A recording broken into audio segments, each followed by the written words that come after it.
अस्सलाम वालेकुम दोस्तों, आपके अपने चैनल प्योर देसी टिप्स में आपका अपना होस्ट हकीम मोहम्मद जावेद आपको खुशामदीद कहता है। दोस्तों, मादे की पैदावार में कमी होना, मादे का पतला होना, नफ्स में सख्ती बिल्कुल ना होना, नफ्स में ढीलापन होना। वैसे तो सख्ती ठीक है, लेकिन जब दखूल करते वक्त सख्ती ख़त्म हो जाती है, नफ्स में इंतशार मुकम्मल नहीं रहता, नफ्स बिल्कुल ढीला हो जाता है, अंदर ताकत नाम की कोई चीज़ नहीं होती।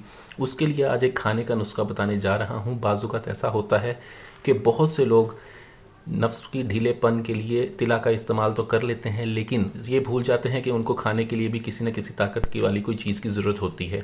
आज का हमारा नुस्खा खाने का है। इसके इस्तेमाल से नफ्स की तमाम तर कमज़ोरी दूर होती है, नफ्स का ढीलापन ख़त्म होता है, ये नफ्स की लागरी को, सुस्ती को ख़त्म करता है। उसके साथ साथ मादे की पैदावार को बढ़ाता है। बहुत ही आला, बहुत ही ज़बरदस्त नुस्खा है। ये इस नुस्खे को बनाकर हर उम्र का मर्द इस्तेमाल कर सकता है। इसका किसी किस्म का कोई नुकसान नहीं है।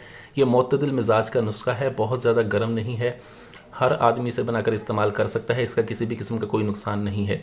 मादे की पैदावार को बढ़ाने के लिए, नफ्स के ढीलेपन को दूर करने के लिए, नफ्स को ताकत देने के लिए बहुत ही आला, बहुत ही ज़बरदस्त नुस्खा है। इसको किस तरह से बनाना है, चलिए शुरू करते हैं। इसमें सबसे पहले हमें जो चीज़ चाहिए होगी वो है बेमन सफ़ेद। ये बेमन सफ़ेद है। बेमन सफ़ेद का हमने इसमें इस्तेमाल करना है 20 ग्राम। उसके बाद है हमारे पास बेमन सुर्ख। ये बहमन सुर्ख है, ठीक है। इन दोनों को बहमनीन भी कहते हैं, ठीक है। ये आपने 20-20 ग्राम लेनी है। मोचरस है, मोचरस का हमने इसमें इस्तेमाल करना है 10 ग्राम। 10 ग्राम हम करेंगे पान जड़ का इस्तेमाल, ठीक है। उसके बाद हमारे पास है मालकंगनी के बीज, इसका हमने इसमें इस्तेमाल करना है 10 ग्राम, ठीक है। 6 ग्राम हम इसमें इस्तेमाल करेंगे ज़ाफ़रान का, ठीक है। ये इतनी तमाम चीज़ें हमने लेनी है, ठीक है। उसके बाद हमें चाहिए होगा 25 ग्राम जो है हमने लेना है छिलका इसबगोल इंडिया। आपने करना ये है कि छिलके के अलावा आपने इन तमाम चीज़ों को बिल्कुल अच्छी तरह से बारीक सफ़ूफ़ बना लेना है। बिल्कुल अच्छी तरह से बारीक सफ़ूफ़ बना लें। बारीक सफ़ूफ़ बनाने के बाद आप इसको मिक्स करके कपड़ छान कर लें, ठीक है। जब ये कपड़ छान हो जाए तब आप इसमें छिलका इसबगोल इंडिया आखिर में शामिल करके इसको महफूज करके रख लें। ये आपका नुस्खा जो है तैयार हो चुका है। इसका तरीका इस्तेमाल ये है कि नीम गर्म दूध के साथ, अगर माह रमज़ान में आप इसे इस्तेमाल कर रहे हैं तो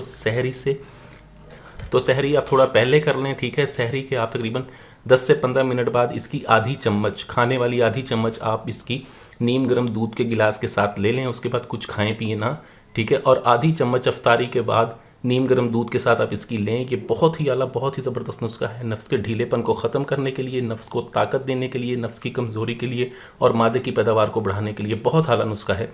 इस नुस्खे को बनाएं, इस्तेमाल करें। वीडियो अच्छी लगी हो तो वीडियो को लाइक करें, वीडियो को शेयर ज़रूर कर दिया करें ताकि दूसरे लोग भी इससे फ़ायदा उठा सकें। मुझे अगली वीडियो तक के लिए इजाज़त दें। अपनी सेहत का बहुत ख्याल रखें। शुक्रिया। अल्लाह हाफ़िज़।